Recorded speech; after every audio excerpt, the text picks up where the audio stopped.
يا جماعه انتوا بتعملوا، انتوا بتهزروا؟ رايحين تركبوا النهارده ترند الزلازل ده؟ اذا كان انا منبه عليكم امبارح بالليل قلت لكم مش عايز اصحى الصبح الاقي حد راكب الترند. دي كارثه طبيعيه. الناس كانوا خايفين، كان في ترويع، كان الموضوع صعب جدا للي كان صاحي وللي كان نايم. راح تركب ترند الزلازل؟ طب ما كان عندك ترندات كتير الفتره اللي فاتت. مش اي محتوى ينفع يتركب ترند، مش اي حاجه بتحصل في البلد او في العالم ينفع يتركب ترند. الكوارث الطبيعيه للمره المليون ما ينفعش تركب عليها ترند وبتعمل عرض الزلزال وعرض الزلازل واوفر الزلازل وكل الكلام ده. ده هزار يا جماعه.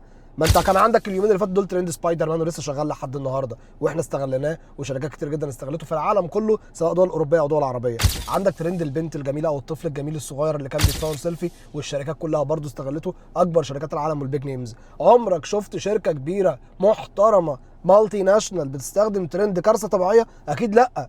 فمش كل المحتوى ينفع يتركب ترند. وبالمره طالما اتكلمنا في الموضوع، حتى لو كان المحتوى عادي مش كارثه طبيعيه، ما ينفعش النهارده اي حاجه طالعه تركبها ترند، لان البوزيشننج بتاع براند حضرتك مهم. لكن النهارده خد المناسب ليك والسيجمنت بتاعتك واللي بيرفلكت البيزنس بتاعك والبوزيشننج بتاع حضرتك والبراندنج اللي انت شقيان فيه. ما تخليش النهارده واحد عندك هو كل فكره النهارده ايه اللي الناس بتتكلم عليه فيلا هات ده نحطه ترند طالما خلاص هو ترند نركبه. لا، الموضوع ده مش صح. فركوب الترند فن.